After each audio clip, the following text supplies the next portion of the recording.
Déjà, merci de me recevoir, c'est un plaisir. Le Sénégal, c'est chez moi, c'est la 4e fois que j'y viens, mais c'est la première fois en tant que Lady Sonia. Alors, je suis au Sénégal pour saluer mes sœurs sénégalaises, encourager et fortifier toutes celles qui sont autour de l'entrepreneuriat. Donc, j'ai quelques petites cérémonies que j'ai mises sur pied pour pouvoir féliciter, encourager, motiver toutes celles qui ont fait quelque chose, qui ont contribué au développement du pays, le Sénégal. Parce que, comme je vous le dis, je suis sénégalaise dans le cœur et donc ça me tenait à cœur de venir voir sur place un peu ces dames dont on ne parle pas tant ou qui ne parlent pas tant mais qui font beaucoup. Donc je viens dans ce sens-là, je viens aussi pour des actions caritatives parce que j'ai mon association Libre et Épanouie où je touche un peu les femmes qui sont défavorisées. Je vais un peu au niveau où les médias ne vont pas. Je vais dans les maisons, je vais auprès de ceux qui sont en détresse. Donc c'est ce que je suis venue faire. Vous le verrez bientôt sur les pages. Un peu. Je ne veux pas trop décliner mes profondes actions, mais c'est généralement ça. Donc autour de l'entrepreneuriat et des actions caritatives et bien sûr faire des séances de coaching, des consultations et puis manger de bons tchèps. Parce que c'est mon plat préféré. Ça, tout le monde le sait depuis des années. Lady Sonia et le tchèp, c'est une histoire d'amour. Donc voilà. Merci beaucoup, merci. Alors, cette cérémonie sur les femmes, pour honorer les femmes qui sont dans l'entrepreneuriat, pourquoi ces femmes, elles sont au nombre de combien? Et comment ça a été fait ce choix Elles sont au nombre de 5. J'ai une équipe dans tous les pays, en tout cas en Afrique. J'ai une équipe qui travaille, qui regarde dans l'ombre, ils sont tapis dans l'ombre et avec des critères bien définis sur ce que moi je vois par rapport à mes valeurs, les valeurs que je prône dans le monde.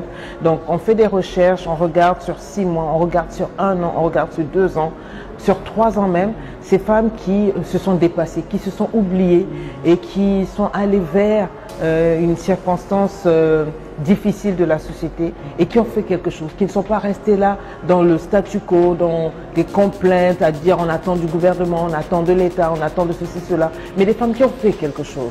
Et donc j'ai voulu lancer, c'est une première, j'ai voulu lancer ça chez moi au Sénégal pour encourager les autres femmes. Mais je sais que dans les autres pays, les femmes vont dire ah donc le coach va arriver et tout, c'est pas que du blabla pipo. Elles vont travailler, se disant que peut-être qu'en passant par là, eh ben je ferai quelque chose, oui je ferai quelque chose. Donc je me pose chez moi au Sénégal pour lancer, pour encourager. Donc 5 femmes, c'est pas que c'est tout ce qu'il y a au Sénégal. Il y en a des milliers, mais je peux pas tout faire.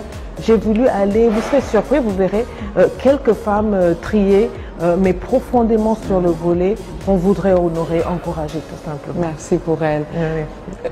On dit coach. Et quand on parle de la coach, pour ceux qui ne vous connaissent pas, qui est Lady Sonia? Alors, Lady Sonia, c'est une femme d'un certain âge qui est mariée, 6 enfants.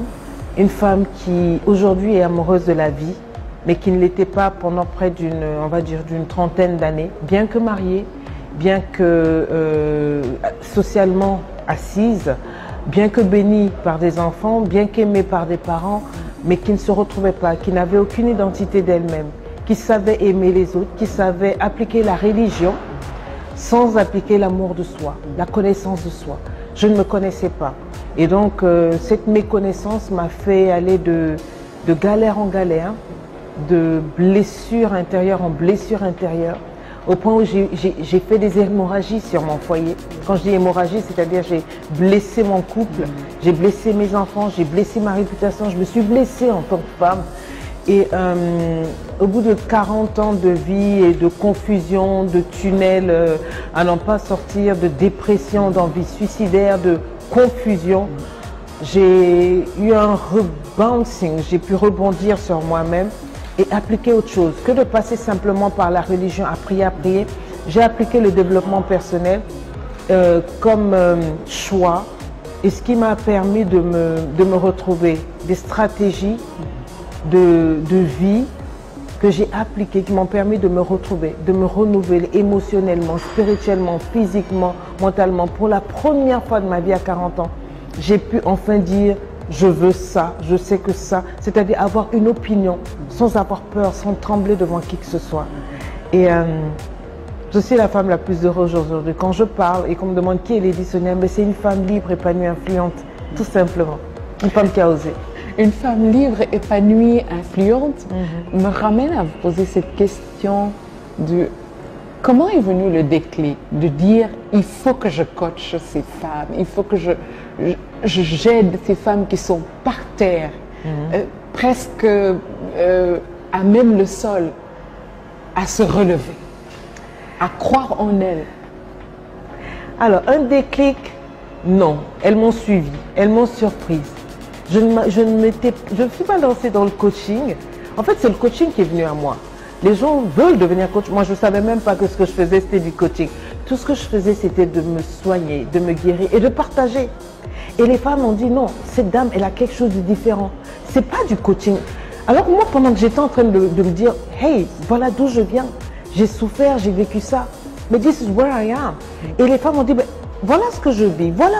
Et je l'ai dit tellement naturellement. Même tout ce qui faisait honte, je le disais. Et ça créait une espèce de...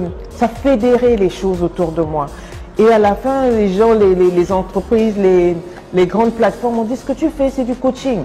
Ils se sont approchés, on m'a formé, on m'a certifié et j'ai continué ma route. Et aujourd'hui, c'est devenu une SAS, c'est devenu un nom, une expertise en fait dans tout ce qui est dans la francophonie, pardon, quand on parle de coach, vous avez toujours le nom de Lady Sonia en haut de l'affiche parce que en me cherchant, je me suis trouvée et d'autres femmes, des milliers de femmes, de couples et d'hommes aussi se sont retrouvées par là même. Donc, je ne me suis pas lancée dans le coaching s'est lancé à moi. Alors, ce que je veux vous dire, chers téléspectateurs qui suivaient cet entretien avec Lady Sonia, ce n'est pas donner à n'importe qui de faire partie des 100 femmes les plus influentes de la francophonie, du continent de l'Afrique. Oui.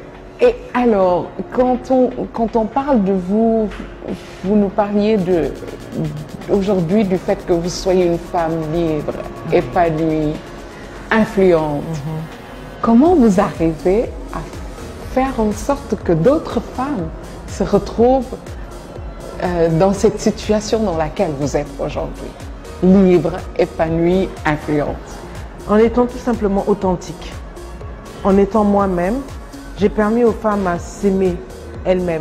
Je leur fais comprendre que le fait d'être mariée, le fait d'avoir des enfants, j'en ai 6, le fait d'avoir des enfants, le fait d'être mariée, le fait d'avoir... ceci, rien ne doit être plus important que vous. Vous êtes votre priorité. Sachez qui vous êtes, sachez ce que vous aimez, ce que vous n'aimez pas. Établissez vos principes. Ne passez pas votre temps à laisser parler les autres pour vous. Mettez-vous au volant de votre vie and drive. C'est ce que j'essaie de faire comprendre aux femmes. Et en le faisant, elles ont vu que pour moi, c'est plus qu'un discours, c'est un style de vie. C'est mon lifestyle. Je ne fais pas semblant, je suis vraie. Et je crois qu'à force de m'écouter, à force d'apprendre, à force de venir à mes coachings, parce que j'ai une école de coaching qu'on appelle LEI, à force de venir, à force de lire les témoignages des autres femmes, à force de voir ce que je pose comme acte, elles ont vu de l'authenticité, elles ont osé, ça a marché. Aujourd'hui, Lady Sonia, c'est devenu un effet phénomène. Tout le monde veut être coach, même les hommes qui m'ont attaqué au début. Aujourd'hui, je suis coach, je suis mentor et tout, je suis devenue en fait comme une référence, voilà, dans la francophonie. Mais comment j'y suis arrivée? Parce que j'ai pris le courage, parce que j'ai étudié, j'ai investi en moi. C'est important, parce que beaucoup de femmes m'écrivent, oui, je veux être comme toi. Je dis, tu ne veux pas traverser ce que j'ai traversé. Moi, mon coaching, il est authentique parce que je prends ma vie. J'ai dormi, Alex, dans la rue avec des mendiants. J'ai vécu un viol. J'ai vécu des choses que tu ne veux pas. Et donc, j'ai utilisé toutes mes blessures, toutes mes chutes de la vie pour en faire des leçons de vie, des stratégies, et qui marchent. Et donc, voilà, ça fait que tout le monde aujourd'hui, quand ils savent que quand ils écoutent Lady Sonia, il y a du fond. Il y a de la profondeur, il y a de la vérité. Et c'est ça qui déclenche les milliers de témoignages que vous avez sur les réseaux sociaux aujourd'hui. Combien de cohortes de LEI? Combien de femmes? Alors ça, c'est voilà une colle. Ça, c'est une grosse colle. Mais on va dire que sur 4 ans, l'école en a formé près de 9000. 9000. Parce que ce sont des sessions de 3 mois. On vient où on travaille l'aspect spirituel, la réconciliation avec soi-même, la réconciliation avec celui qui est là-haut, la réconciliation avec les autres, l'amour de soi, la réconciliation sociale, dont on essaie de revoir un peu le statut, si c'est une célibataire, si c'est une personne qui ne travaille pas, on lui apprend la gestion financière, on lui apprend la signature visuelle, on lui apprend à être une petite boss, la mentalité. En fait, c'est tout un programme qui est bien établi et c'est vrai que ça fait effet mouche. Donc, pour le moment, nous sommes environ à 9000, mais sur la page, nous sommes des millions d'abonnés et les vidéos sont revues et revues et revues et voilà. Et donc, voilà, ce sont des milieux de vie qui sont changés, des milieux de couple restaurés. Eh oui. Merci beaucoup. Et la foi dans tout ça? Quelle est la place de la foi dans tout ça? Une personne qui me suit vous dira que Lady Sonia, c'est une prédicatrice. Il vous le dira. Il vous dira, mais c'est quel genre de coaching? Où elle prêche? C'est parce que je dis, vous pouvez tout avoir. Mais si vous n'avez pas de relation, si vous ne connaissez pas Allah, si vous ne connaissez pas Dieu, vous n'avez rien. Donc tous mes enseignements, j'ai eu cette grâce du Seigneur de savoir comment présenter, je vais dire, l'évangile ou Dieu, même aux païens, aux femmes qui sont blessées. Quand je parle de réconciliation avec Dieu, parce qu'à force de vivre des coups et des coups, les gens ne se rendent pas compte. On nous apprend à aimer le livre, voilà, mais on ne nous apprend pas à nous aimer. Il y a beaucoup de femmes, à force d'aimer Dieu, à force d'aimer les autres, elles ne s'aiment pas, elles sont blessées, elles ont la haine contre Dieu. Elles ne vous le diront pas. Je peux vous garantir près de 90% des femmes qui prient, que ce soit des chrétiennes, des hindous et tout, elles viennent chez moi. Elles haïssent Dieu, elles sont blessées. Alors ça ne sert pas de leur dire de continuer d'aimer les autres, de continuer d'aimer leur mari. Quand elles haïssent Dieu et qu'elles se haïssent elles-mêmes, ça ne marche pas. Il faut trouver la clé. Donc je sais comment leur parler, je sais comment les apprendre. Et j'ai beaucoup de musulmanes qui viennent, beaucoup, qui ressortent encore plus enracinées dans leur foi. Beaucoup de chrétiennes qui viennent, qui disent, pour moi Dieu ce n'était qu'utopie. Je priais Dieu parce qu'on m'avait appris à prier. Mais maintenant j'aime Dieu, je suis tombée amoureuse de Dieu. Une femme qui tombe amoureuse de Dieu, qui pardonne à Dieu, qui se pardonne, qui s'aime. Mais c'est une femme heureuse. Et quand une femme est heureuse, les enfants sont heureux.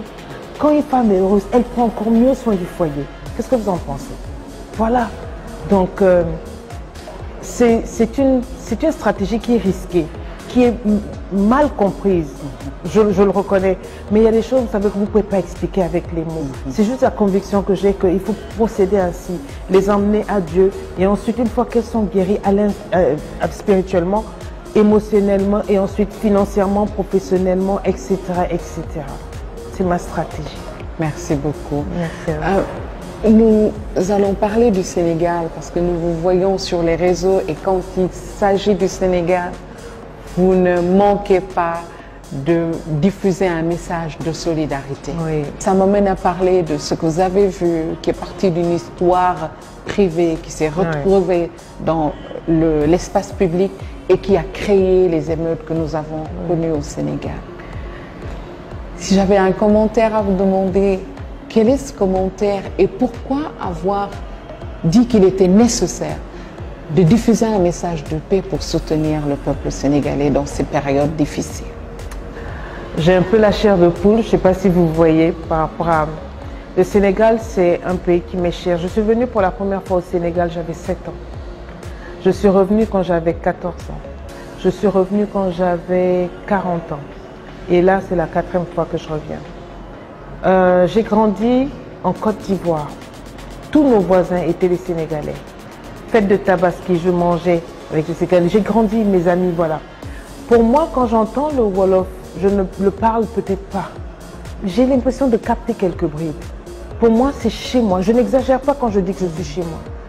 Alors, si vous êtes une patriote et que votre pays prend feu, vous ne pouvez pas vous taire.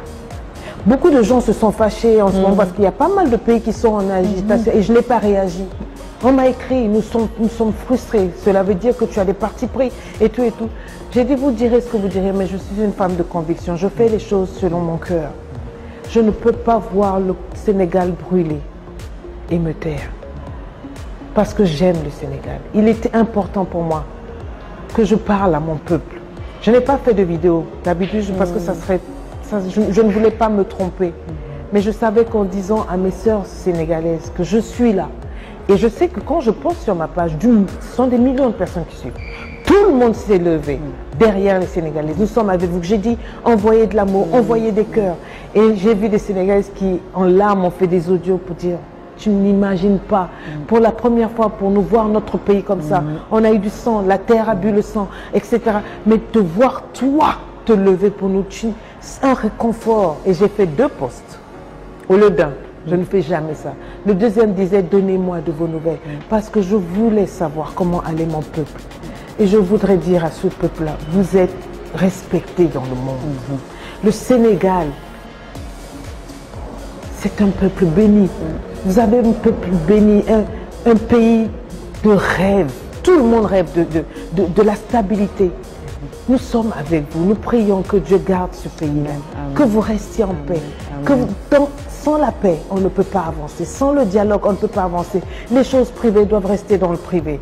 On ne peut pas brûler tout un pays pour un problème privé. Mais je peux comprendre la passion. Je demande juste que pour l'avenir, quoi qu'il arrive, qu'on s'asseye toujours avec les sages, avec les grandes dames qui ont parlé, avec tout le monde, pour amener la paix. Plus jamais verser le sang. Plus jamais brûler le pays. Ce pays-là, c'est un pays que Dieu a béni. Donc, s'il vous plaît. Et je parlerai chaque fois, même si vous me chassez. Si on touche au Sénégal, j'ouvrirai toujours ma bouche. Waouh! Même si les gens doivent se désabonner, ici, c'est chez moi. Non, absolument pas. Voilà, il y aura d'autres qui vont venir. Voilà. Et parce qu'on a besoin de cet appui. Et encore une fois, merci pour ce message adressé aux Sénégalais et à vos frères et à vos sœurs. Nous en avions besoin et nous avons encore besoin de cet appui, de ce soutien, de dire que nous sommes là, nous sommes à vos côtés. Oui, oui. Nous allons terminer en vous demandant juste, et je pense que ça c'est une prouesse de l'avoir réussi au Sénégal en mettant en place, en promulguant une loi qui criminalise le viol au Sénégal. Et quand on parle de cette loi qui criminalise le viol, je ne peux pas partir sans vous demander, vous qui êtes coach, qui accompagnez des femmes, si vous aviez un message à leur adresser, coach en face de ces femmes, qu'est-ce qu'elle leur dirait à côté d'un outil comme une loi qui criminalise le viol? Je vous dirais, en femme qui a été violée, parce que c'est ainsi que j'ai perdu ma virginité, j'avais 16 ans, ça m'a marqué des années. Vous savez, chez nous, on ne parle pas en Afrique. Et souvent, quand on parle, on ne le croit pas. La famille est souvent la première à faire un déni parce que c'est honteux. Très souvent, ces viols se passent même dans la famille, dans un cadre incestueux. Très souvent, ça se passe à l'extérieur. Et souvent, la loi n'est pas très juste. Alors, je dis, c'est déjà une première victoire. Quand je vois un gouvernement qui se pose pour voter une loi, je dis yes. Mais la route est longue. Il faut parler. Il faut vous battre. C'est l'agresseur qui doit avoir honte. Ce n'est pas vous. Si un outrage vous a été fait, ça ne veut pas dire que vous demeurez outragé. Tant que vous ne parlez pas, votre silence veut dire que vous êtes coupable. Coupable contre vous. Coupable contre votre vie. Battez-vous, parlez, exposez. Même si on ne vous croit pas, restez droit dans votre vérité. Restez dans votre vérité. Dites les choses et battez-vous. Toutes les femmes, toutes les couches sociales confondues doivent se lever. Ça, c'est le pire outrage qu'on puisse faire parce qu'une femme, c'est une mère. Chez nous, en Afrique, on honore la femme, on la déifie. C'est une déesse. Quand on touche à une femme, les hommes doivent se lever. La loi doit être appliquée pour tout le monde. Quiconque viole doit être puni. Et toute femme violée doit être protégée, ne doit pas être humiliée, ne doit pas être indexée. Elle doit être applaudie. Parce que vous n'imaginez pas quel courage il faut pour se lever et dénoncer ce genre de choses-là. J'ai vécu ça. Et si, en ce moment-là, j'avais entendu que l'État avait pris une loi, vous n'imaginez pas comment j'aurais guéri plus vite. Peut-être que mes enfants n'auraient pas souffert parce que ça laisse des séquelles. Donc continuez. Bravo Sénégal. Mais faites encore plus. Aidez-nous plus. Il y a des associations qui ont besoin de vous. Penchez-vous sur les cas. Aidez-nous. Donnez-nous des avocats pour qu'on défende ces femmes-là. S'il vous plaît. Mais bravo déjà d'avoir fait cela. Coach, merci. Le mot de la fin, Femme africaine moderne vous remercie. La 2S vous remercie. Et encore une fois, honorée et ravie d'avoir été avec vous, d'avoir pu échanger avec vous et d'avoir entendu un peu de ce que j'entends quand vous faites les lives sur les réseaux, quand vous sortez pour aller dans des pays en Afrique. Merci. Merci beaucoup. Merci Femmes africaines modernes. C'est un plaisir. Déjà pour moi, c'est un honneur que d'être invitée ici parce que déjà on me reconnaît en tant que femme africaine et en plus moderne. Pour moi, c'est un compliment. Et j'ai lu vos articles avant de venir et j'ai été frappée par le professionnalisme, la beauté, la manière dont vous élevez les femmes. Je ne pouvais pas refuser cette interview-là. Vous êtes honorée. Je vous encourage à faire plus, aller de l'avant. Et j'espère que la prochaine fois quand je reviendrai, ce sera pour vous décerner des awards encore plus volumineux. Donc bravo à vous et merci à tous ceux qui lisent. En tout cas, c'est à rester abonné sur Femmes africaines modernes parce que ça c'est du contenu de valeur. Donc continuez et puis bravo à vous. Merci. Merci beaucoup, coach. Merci. Voilà.